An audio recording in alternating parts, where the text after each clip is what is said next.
बिस्मिल्लाहि मिनश्शैतानिर्रजीम बिस्मिल्लाहिर्रहमानिर्रहीम। अल्लाह के पाक नाम से शुरू करते हैं जो बड़ा मेहरबान और नहायत रहम करने वाला है। यूनिक ग्रुप ऑफ इंस्टीट्यूशन की तरफ से ये ऑनलाइन लेक्चर अज़ीज़ तलबा व तालबात आपकी तालीम और तरबियत के लिए आप तक प्रोवाइड किए जा रहे हैं और मैं हूँ प्रोफेसर राजा वाजिद अली। आप सब बच्चे मुझसे स्टैटिस्टिक्स यानी शुमारियात पढ़ते हैं। स्टैटिस्टिक्स का सब्जेक्ट हम पढ़ रहे हैं, सेकेंड ईयर की क्लास है, चैप्टर 11 जिसका नाम sampling technique and sampling distribution है।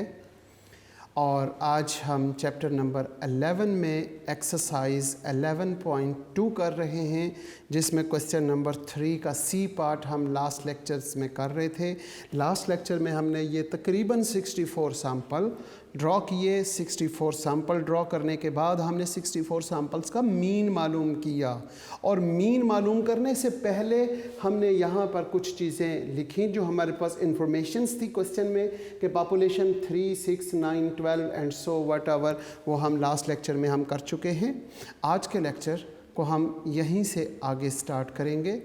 हस्ब मामूल हम अपने लेक्चर का आगाज़ एक दुआ से करेंगे और दुआ है ज़िंदगी और मौत की। ज़िंदगी और मौत के लिए अगर हम अल्लाह से दुआ मांगें तो वो इन अल्फाज से मांगा करें, अल्लाहुम्मा उर्ज़ुक़नी, ए मेरे परवरदिगार, ए मेरे रब, हम सब को अता फरमा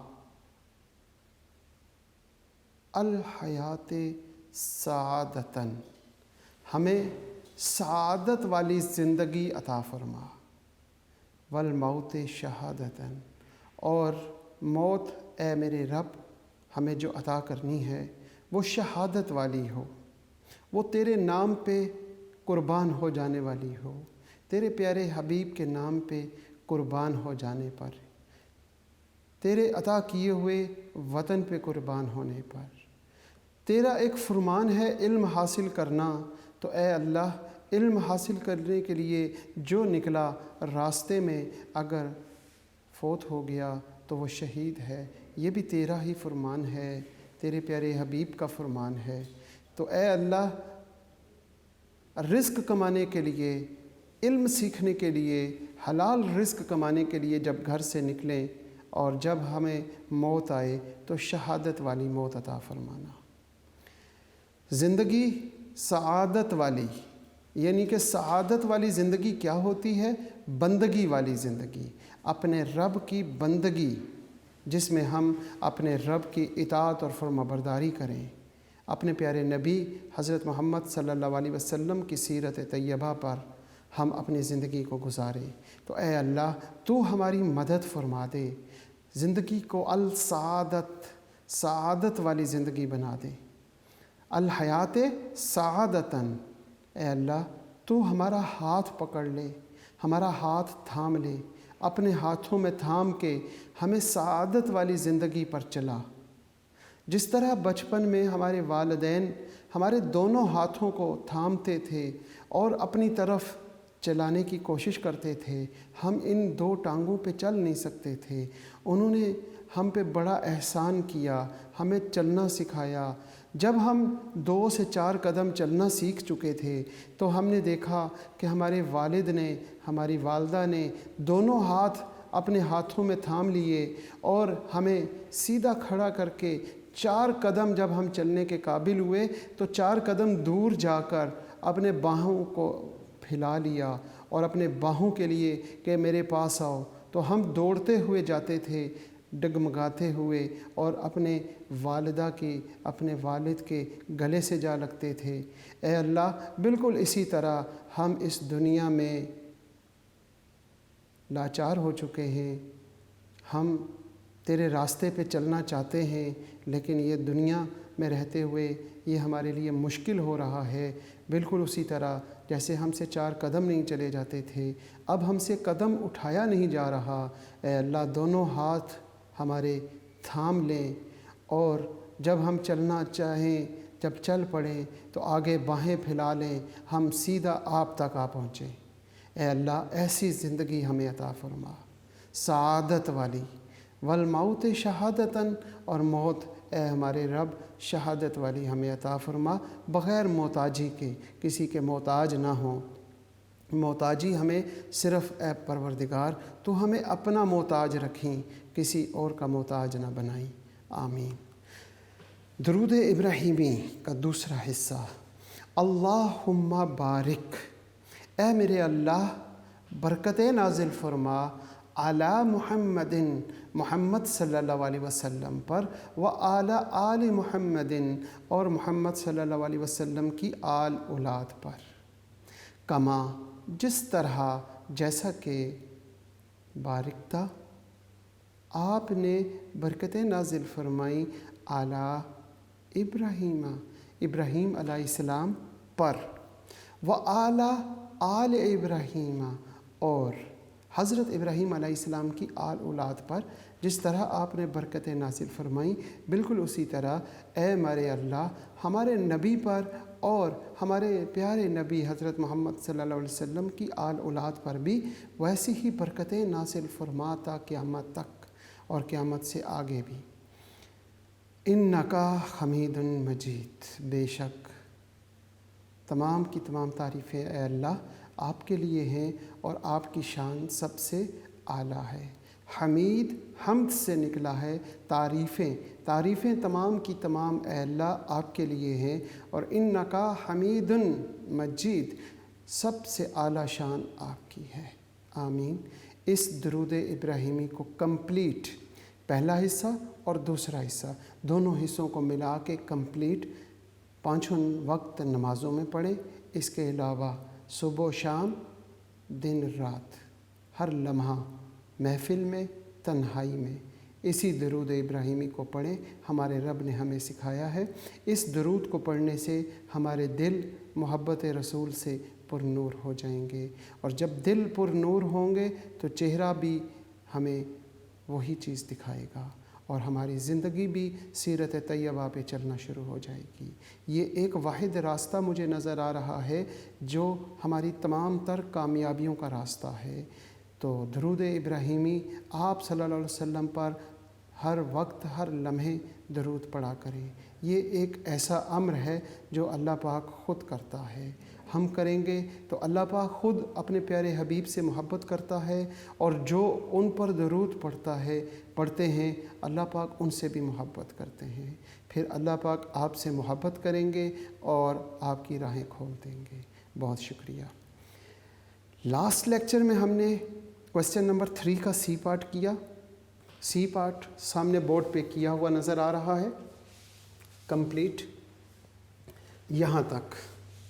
अब मैं कुछ चीज़ें जो हैं वहाँ से, क्योंकि मैं वो चीज़ें रेज़ कर दूँगा, वहाँ से मैं कुछ चीज़ें यहाँ पे मेंशन करूँगा जो मुझे बाद में वेरिफिकेशन के लिए ज़रूरत पड़ेगी। नंबर 1 हमने मालूम किया म्यू वो है 7.5, आपके सामने ये पॉपुलेशन मीन। नंबर 2 हमने मालूम किया variance sigma square, population variance वो है आपके पास 11.25। फिर हमने मालूम किया पॉपुलेशन स्टैंडर्ड एविएशन तीसरे नंबर पे, वो है जी सिग्मा, और सिग्मा किसके इक्वल है 3.3541। ये 3 चीज़ें मुझे क्योंकि बाद में ज़रूरत पड़नी थी, इसलिए मैंने वहाँ पे अलग से मेंशन कर दी। अब हम अपने क्वेश्चन को कंटिन्यू करते हैं जो लास्ट टाइम हमने छोड़ा था। 64 सैंपल ड्रॉ करने के बाद उनके मीन मालूम कर लिए थे। अब हम मालूम करते हैं जनाब, क्या आप सब बच्चों को इससे आगे क्वेश्चन आता है? क्योंकि हम 2 क्वेश्चन इस तरह के कर चुके हैं और उम्मीद करता हूँ कि अब बच्चों को समझ आ गई होगी कि नेक्स्ट हेडिंग क्या है, क्योंकि मुझे इस चीज़ की ज़रूरत है। इसको मैं अभी यहीं पे रहने देता हूँ, जब ये कंप्लीट हो जाएगा, इसकी ज़रूरत ख़त्म हो जाएगी तो फिर हम आगे चलेंगे। हमने हेडिंग लिखनी है जनाब sampling distribution of sample mean, sampling distribution of sample mean, ये हेडिंग है। इस हेडिंग में हमें फर्स्ट कॉलम चाहिए एक्स बार का, फिर हमें चाहिए टैली। टैली के बाद हमने देखना है फ्रीक्वेंसी, फिर फ्रीक्वेंसी के बाद हमारे पास relative frequency f into x bar, और नेक्स्ट हमारे पास होगा x bar into f of x bar, और लास्ट कॉलम हमारा x bar square into f of x bar. ये है जी लास्ट कॉलम। यहाँ पे हमने लिखना है जनाब x बार की वैल्यूज़ को। x बार ये देखें, x बार हमारे पास 3 है, 4 है, 5 है, 6 है, फिर 7 है, फिर 8, फिर 9, फिर 9, फिर 10, फिर 11 और फिर हमारे पास 12। x बार की वैल्यूज़ हमारे पास कहाँ से शुरू होती हैं? 3 से शुरू हो रही हैं। 3 है, फिर हमारे पास 4 भी है, फिर हम देखते हैं हमारे पास 5 है, फिर 6 है, फिर 7 है, इसके बाद 8 है, 8 के बाद 9 भी मौजूद है, 9 के बाद 10 और 10 के साथ हमारे पास 11 भी मौजूद है, 11 के बाद हमारे पास 12 भी मौजूद है। ठीक होगी बात? 12 तक हमारे पास। इसके बाद यहाँ हमने टोटल करना है ये, और ये कंप्लीट स्केच बन गया sampling distribution of sample mean का। 64 सैंपल बनाना तो आसान थे, लेकिन यहाँ पे थोड़ा सा टफ काम है। वो क्या है? हमारे पास जो टफ काम है वो है टैली करना, लेकिन उसको हम आसान कैसे बनाएं? बहुत आसान है आसान बनाना। हम वहाँ से हम एक टैली करते हुए एक गलती करते हैं। टैली करने में हमने ये देखना है 3 कितनी टाइम लिखा हुआ है। हम यहाँ से देखना शुरू करते हैं 3 3 3 3 3, अच्छा 3, अच्छा 1 टाइम लिखा हुआ है। हमने टैली कर ली कि 3 1 टाइम है। अगर हम 7 को काउंट करते हैं तो यहाँ से हम 7 को देखते हैं, ये 7 है, फिर ये 7 है, फिर इनको काउंट करते हैं और फिर हम देखते हैं ये 10 है, ये 15 है, तो 15 टाइम टैली कर लेंगे। ये थोड़ा सा मुश्किल काम है, उसमें कोई चीज़ रह सकती है और अगर रह जाए या ज़्यादा हो जाए तो आगे सारा क्वेश्चन ख़राब हो जाता है। अब इस गलती से कैसे बचा जाए? अब इस गलती से ऐसे बचा जाए कि आपने यहाँ से पढ़ा 3, ठीक है, 3 पहला नंबर, तो आपने 3 के कॉलम में एक लाइन लगा ली। 3 के बाद आपने पढ़ते जाना है और साथ साथ उन नंबर्स के सामने लाइंस लगाते जाना है, इससे कोई वैल्यू रहेगी नहीं। 3 अब देखते हैं, 3 के बाद देखते हैं जी 4 के बाद है 5 और फिर 6। हमने यहाँ तक काउंट कर लिया, मैंने यहाँ टिक लगा लिया 3 4 5 6। 3 के लिए एक लाइन लगाई, 4 भी एक पहली मरतबा आया, 5 भी और 6 भी। अब दोबारा जाते हैं, यहाँ से शुरू करते हैं। ये है 4 5 6 और 7। मैं देखता हूँ 4 5 6 7। अब 4 के लिए मैं 4 के सामने लाइन लगाऊंगा, 4 5 6 और ये 7 तक हो गया। अब मैं बात करता हूँ यहाँ से 5 से, 5 6 7 और 8 तक जाऊंगा, लेकिन शुरू 5 से करूंगा। तो अब मैं यहाँ पे आ गया 5 6 7 और 8। अब यहाँ से स्टार्ट करते हैं, 6 7 8 और 9। 6 से शुरू होकर 9 तक जाएंगे, तो हम यहाँ पे 6 7 8 और 9 के बाद बात आ जाती है ये। अब ये मुझे याद नहीं है क्या लिखा हुआ है, ये 4 लिखा हुआ है। 4 5 6 और 7 यहाँ तक आ जाते हैं। 4 से शुरू होता है ये 4, इसके बाद हमारे पास क्या है 5 6 और ये 7। अच्छा, यहाँ पे 1 2 3 4 हो चुके थे, तो 5वीं लाइन हम ऐसे लगाएंगे कि इनको कट कर दें। इन 4 को कट करने वाली लाइन 5वीं लाइन होती है। जब 5वीं, अब यहाँ पे 1 2 3 4 यहाँ कंप्लीट हो गए। अब दोबारा कभी 7 आया तो इसको क्रॉस कर देंगे। अब ये हम गौर करें तो ये हमने 20 सैंपल को टैली किया है। तो अगर हम इन्हें काउंट करें तो ये 20 होंगी। 1 2 3 4 5 6 7 8 9 10 11 12 13 14 15 16 17 18 19 और 20 वैल्यूज़ टैली हो गई और कोई वैल्यू बीच में से मिस भी नहीं हुई, क्योंकि हमने तो तरतीब से चलते रहे। अब हम आगे चलते हैं। 5 से शुरू होगा हमारा। 5 6 5 से शुरू हो रहा है जनाब। 5 6 7 8 तक जाएंगे हम। 5 से शुरू हुआ जी। कहाँ से शुरू हो रहा है? 5 से। 5 पे हमने ये क्रॉस लगा दिया, 5 कंप्लीट हो गया। इसके बाद हम बात करते हैं 6 और 7 पे भी क्रॉस लग गया। 5 6 7 और 8, ये हमारे पास 8 तक पहुंच गए हम यहाँ तक। अब यहाँ पे शुरू करते हैं 6 से। 6 7 8 और 9। 6 से शुरू करते हैं जनाब। ये हमारे पास 6 है, ये 7 है, ये 8 है और ये 9। अब हम 6 7 8 9 तक पहुंच चुके हैं। अब हम 7 से शुरू करेंगे। 7 8 9 और 10 तक जाएंगे, लेकिन शुरू कहाँ से? 7 से। ये 7 हो गया, ये 8 हो गया, ये 9 हो गया और ये 10 हो गया। 10 के बाद वापस हमारा शुरू कहाँ से हो रहा है? 5 से। 5 6 7 और 8। अब हम 5 से शुरू करेंगे। 5 6 7 और 8, हम 8 तक पहुँच गए। अब हम यहाँ से शुरू करते हैं 6 7 8 और 9। कहाँ पे? 6 से शुरू होगा। ये 6, ये 7, ये 8 और ये 9 तक पहुँच गए।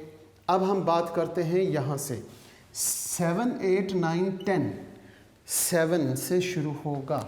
अब 7 में देखें 1 2 3 4 हो चुके हैं, तो 7 जो शुरू किया तो यहाँ पे इसे क्रॉस लगा दिया 7, फिर उसके बाद 8 9 और 10।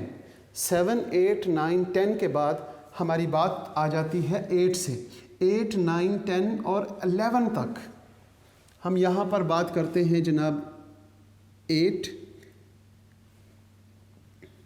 1 2 3 4 हो चुके थे, तो ये 8 के बाद 9, ये 10 और ये 11। हम कहाँ तक पहुँच चुके हैं? हम 8 9 10 11 तक आ चुके हैं। अब बात शुरू हो रही है 6 से। 6 7 8 और 9। 6 से शुरू होकर 9 तक जाएंगे हम। 6 हमारे पास ये है 1 2 3 एंड 4, ये 6 हो गया। 6 के बाद ये 7, 1 2 3 4, 6 7 8 और ये 9 आ गया। 9 तक पहुंच गए। अब हमारी बात शुरू हो रही है 7 से। 7 8 9 और 10। 7 से 10 तक जाएंगे हम। यहाँ पे हमने बात की 7, यहाँ पे 8, यहाँ पे 9 और यहाँ पे 10 तक आ गए। अब हम 8 से शुरू होंगे और 11 तक जाएंगे। 8 हमारे पास ये है जनाब 8, ठीक है। 8 के बाद बात करते हैं 9 10 और 11। हम यहाँ देखें 11 तक पहुँच गए। अब हमने यहाँ से शुरू करना है 9 से 12 तक। अब हम 9 से शुरू करें। 9 1 2 3 4, ये हमारे पास 5 हो गया, 9 हो गया। 1 2 3 4, ये हमारे पास 10 हो गया। 10 के बाद ये 11 हो गया और ये 12 हो गया। आपने गौर किया टैली करते हुए मैं यहाँ 3 से शुरू किया और 3 से शुरू करते हुए 12 तक पहुँचा और कोई वैल्यू मिसिंग नहीं होने दी। इससे मिसिंग होने से बचत हो जाएगी और आपका काम सही हो जाएगा। अब इनको काउंट करके फ्रीक्वेंसी में लिख देना, ये तो मेरे बच्चों को मालूम होगा। फ्रीक्वेंसी में जनाब कैसे लिखेंगे? ये 1 है, इनको काउंट करेंगे, ये 3 है, ये जो क्रॉस वाला होता है ये 5 होता है और 1 इसके साथ है, तो इसका मतलब ये 6 हो गया। 1 3 6। इसके बाद यहाँ पर आते हैं, ये एक बॉक्स बना हुआ है, ये भी 5 है, ये दूसरा बॉक्स है, ये भी 5 है, तो इसका टोटल तो 10 हो गया। ये हमारे पास एक बॉक्स है 5, ये 5 10, ये 11 और ये 12, तो ये हमारे पास 7 वहाँ पे कितनी टाइम लिखे हुए हैं? 12 टाइम। 8 कितनी टाइम वहाँ पे लिखे हुए हैं? 5 + 5 10 11 और 12, ये भी 12 टाइम। ये 5 और 5 ये 10 मरतबा लिखा हुआ है जनाब वहाँ पे 9। अब यहाँ पे 10 देखें कितनी टाइम लिखा हुआ है, 6 टाइम। 11 को काउंट करेंगे तो वो 3 टाइम लिखा होगा, और 12 को देखेंगे तो वो सिर्फ 1 मरतबा लिखा होगा। ठीक होगी बात। ये है जी टैली करना। ये टैली करना पता नहीं क्यों मुझे सैंपल ड्रॉ करने से ज़्यादा मुश्किल लगता है, लेकिन उम्मीद करता हूँ कि आसान तरीके से सिखाया है, आप लोगों को समझ आ गई होगी। इसके बाद आगे चलते हैं f(x)। उससे पहले फ्रीक्वेंसी का टोटल देखना है। फ्रीक्वेंसी का टोटल कितना है जनाब? फ्रीक्वेंसी का जब आप टोटल करेंगे 1 + 3 + 6 + 10 + 12 + 12 + 10 + 6 + 3 + 1, it's must be equal to 64। अगर इसका टोटल 64 नहीं है तो इसका मतलब आपकी टैली गलत हो गई है। ठीक है, 64 क्यों है? क्योंकि टोटल सैंपल कितने बनाए हमने? टोटल सैंपल जितने होते हैं वो फ्रीक्वेंसी का टोटल होगा। इस क्वेश्चन में फ्रीक्वेंसी का टोटल हो गया। अब रिलेटिव फ्रीक्वेंसी कैसे बनती है? हर फ्रीक्वेंसी को, हर वैल्यू को, फ्रीक्वेंसी की हर वैल्यू को उसके टोटल पे डिवाइड करेंगे। इट्स मीन ये फ्रीक्वेंसी की पहली वैल्यू 1 है and dividing by total of the frequency 64, 3/64, 6/64, 10/64, 12/64, 12/64, 10/64, 6/64, 3/64 and 1/64। और इस फ्रीक्वेंसी रिलेटिव फ्रीक्वेंसी का टोटल करेंगे तो इसका टोटल भी it's must be equal to 1। इसका टोटल 1 होना चाहिए, और अगर 1 ना हुआ तो इसका मतलब रिलेटिव फ्रीक्वेंसी कहीं से गलत कर ली आपने। अब आप इसको सम अप करें ज़रा, अब इसको कैलकुलेट करेंगे तो इसका टोटल 1 आ जाएगा। इसके बाद जब हम लास्ट में 2 कॉलम बनाएंगे तो उसके लिए हम देखेंगे क्या बनता है। अब आपने x बार मतलब x बार 3 है और f(x) वो 1/64 है। इन दोनों को मल्टीप्लाई करके यहाँ लिख दें तो ये तो बहुत आसान है। 3 1s are 3 हो गया ओवर 64। 4 को 3 से ज़रब दे, 4 3s are पता नहीं 12 तो नहीं होता, 12/64। 5 6s are वो हमारे पास 30/64। 6 10s are 60/64। 7 को जब आप 12 से मल्टीप्लाई करेंगे तो वो आपके पास 84/64 आ जाएगा।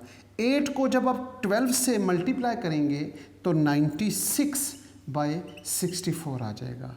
9 को 10 से करेंगे, ये तो पता है आपको, 90/64 आ जाएगा। 10 को 6 के साथ करेंगे तो ये भी इजी है, 60/64।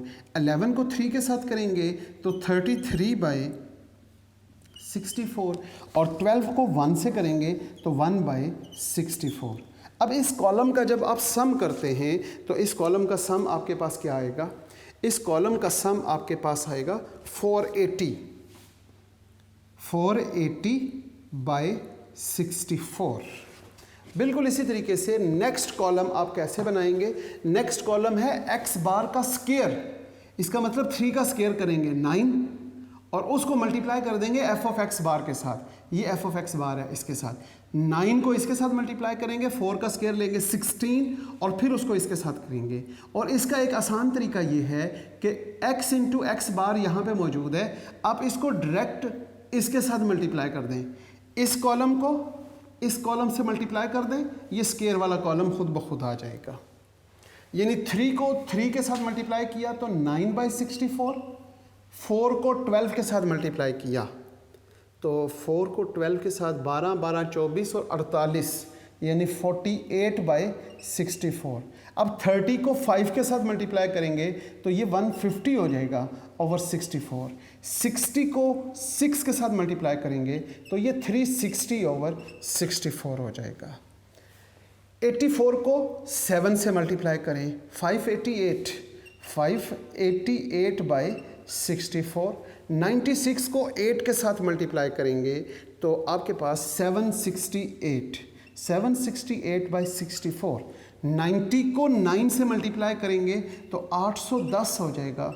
810/64। 60 को 10 से मल्टीप्लाई किया तो 600/64।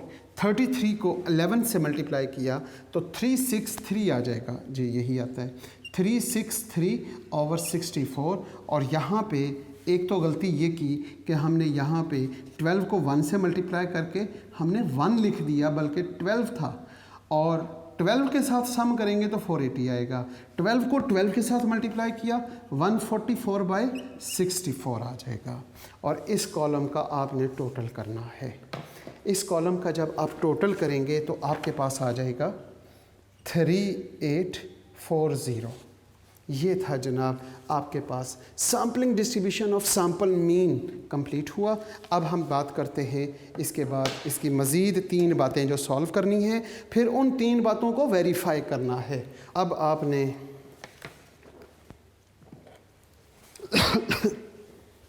नंबर 1 इस टेबल से क्या मालूम करना है? नंबर 1 मालूम करना है यहाँ से mean of the sampling distribution of sample mean। ये जनाब इससे आगे पहली हेडिंग है और इसको रिप्रेजेंट करते हैं मीन को म्यू के साथ, और ये सैम्पल मीन की वजह से इसके साथ x बार आ जाएगा। और इसका फार्मूला होता है summation x bar into f of x bar. और ये x bar into f of x bar का सम किया तो वो 480/64। और 480 को जब आप 64 पे डिवाइड करते हैं तो आपके पास आंसर आ जाएगा 7.5। नंबर 2 पे आपने क्या इस टेबल से मालूम करना है? वेरिएंस ऑफ द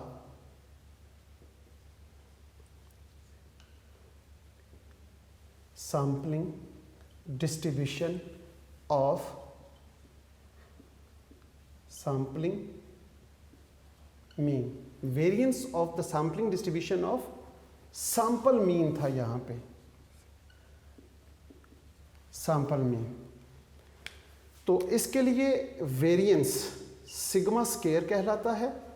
ये सैम्पल मीन की वजह से इसके नीचे x बार रिप्रेजेंट होगा। सैम्पल का मीन x बार होता है। फार्मूला जो है वो क्या होगा?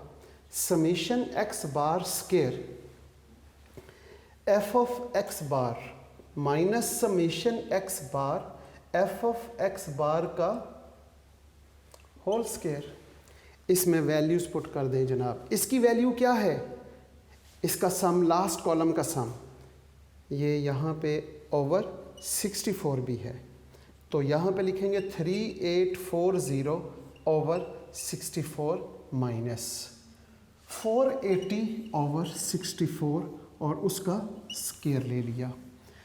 3840 को जब आप 64 पे डिवाइड करते हैं तो वो आपके पास आ जाएगा 60 और माइनस इसको जब डिवाइड किया तो 7.5 का स्केयर। अब 60 माइनस 7.5 का जब आप स्केयर लेते हैं तो वो आपके पास आ जाएगा 56.25। 56.25 और 60 में से जब 56.25 माइनस करते हैं तो आपके पास 3.75 सिग्मा स्केयर x बार। और तीसरे नंबर पे जो उसने पूछा नहीं हुआ, लेकिन वो हो सकता है जैसे उसने पहला और दूसरा पूछा हुआ है वो पेपर में इसकी जगह पे पहले के साथ वो तीसरा मिला दे, तो मैं इसलिए हर क्वेश्चन के साथ वो तीसरा पॉइंट लाजमी लिखता हूँ। तीसरा पॉइंट क्या है? Standard deviation of the sampling distribution of sample mean. It is denoted by only sigma and x bar sample mean की वजह से। अंडर रूट फार्मूले में क्या लिखेंगे? Summation x bar square f of x bar minus summation x bar f of x bar का whole square, और ये हमने आगे, अब ये पूरा जो है यहाँ पे हमने सॉल्व किया हुआ है, तो ये यहाँ से लेके यहाँ तक ये सारा अंडर रूट में आपने सॉल्व करना है। फाइनली आपके पास ये आ जाएगा अंडर रूट 3.75 और sigma x bar is equal to 3.75 का जब आप अंडर रूट लेते हैं तो 1.9365 आ जाएगा। आपने sampling distribution of sample mean से ये 3 चीज़ें मालूम की और पॉपुलेशन से आपने ये 3 चीज़ें मालूम की हुई हैं, ठीक है। अब वेरीफाई करने के लिए जो आपसे बात पूछेगा वो कैसे करेंगे। वेरिफिकेशन के लिए यहाँ से, क्योंकि अब ये sampling distribution of sample mean से जो हमने काम करना था वो कंप्लीट कर लिया है, तो अब हम इसको रेज करके अपने क्वेश्चन को एंड की तरफ लेके जाते हैं। और आखिरी पॉइंट इसका जो होता है सैम्पलिंग डिस्ट्रीब्यूशन का वो होता है वेरिफिकेशन, वेरीफाई। उसने 3 बातें, अभी क्वेश्चन में पहली 2 बातें पूछी हुई हैं, लेकिन मैं 3 बातों को वेरीफाई किया करता हूँ। Verify date. नंबर 1, पहली वेरिफिकेशन क्या है जनाब। Number 1, mu x bar is equal to mu. अब ये मैंने यहाँ पे स्टैटिस्टिकल वे से लिखा है, लेकिन अब गौर करें, आपका यहाँ पे जो फर्स्ट पार्ट है पेज नंबर 50 पे question number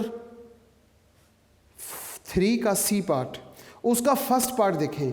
the mean of the sampling distribution of sample mean, mean of the sampling distribution of sample mean यानी म्यू एक्स बार ये लिख लिया। उसने क्या कहा, the mean of the sampling distribution of sample mean and the population mean, और population mean mu से represent है। अब आप ये देखें कि म्यू एक्स बार की वैल्यू क्या है। म्यू एक्स बार की वैल्यू 7.5 है जो यहाँ मौजूद है, हमने फाइंड की है। और आपने पिछले लेक्चर में पॉपुलेशन मीन को रिप्रेजेंट किया था, जो मैंने यहाँ अलग से नोट कर लिया था साइड पे, वो भी 7.5 है, तो इट्स इक्वल टू 7.5। ये जनाब पहली वेरिफिकेशन हमारी हो चुकी।